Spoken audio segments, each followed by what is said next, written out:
இன்னைக்கு இந்த CSK roar 26 வந்து பார்க்க ரொம்ப அவலா இருக்கும். ஏன்னா பழைய டீம் புது எல்லாமே பழைய டீம்ன்றது திருப்பி ரீட்ரைவ் பண்ண முடியாது. இன்னைக்கு வந்து அதை ரெண்டு டீம் பார்க்கறது பிளஸ் ஏஆர் ரஹ்மானோட லைவ் கான்சர்ட் பார்க்கறது இருக்கோம். நாங்கள் வந்து திருவண்ணாமலேருந்து வந்து பார்க்க வந்திருக்கோம். ரொம்ப ஈகரா இருக்கும். தேங்க்யூ. இல்லை எங்களுக்கே ஐடியா எதுவும் ஐடியா இல்லை. பழைய ஓஜி பிளேயர்ஸ் எல்லாம் வரேன்னு சொல்லியிருந்தாங்க.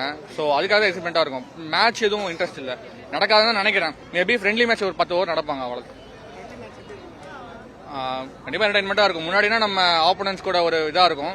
இப்போ எந்த ஒரு நர்வஸும் இல்லாமல் ஜாலியாக நம்ம பார்க்கலாம். அதுக்காக தான் ப்ரோ ரொம்ப ஆர்வமாக இருக்கு. பழைய ரொம்ப நாள் கழிச்சு சுரேஷ் ரெய்னாவை பார்க்குறது ஐடின்னு பிராவோலாம் பார்க்க ரொம்ப ஆர்வமாக இருக்கு.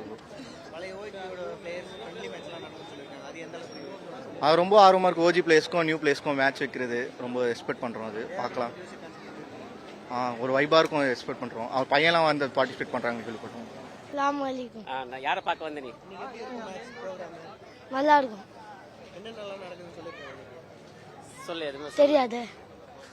யாரை பார்க்க வந்த கேளுங்க. தோனியை பார்க்க வந்த. సురేష్ రైనా ఫేవరెట్ మాది. మైక్ హసీని చూడడానికి వచ్చాము. చాలా సంతోషం ఈ విధంగా ఉండడం.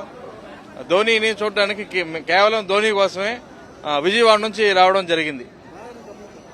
విజయవాడ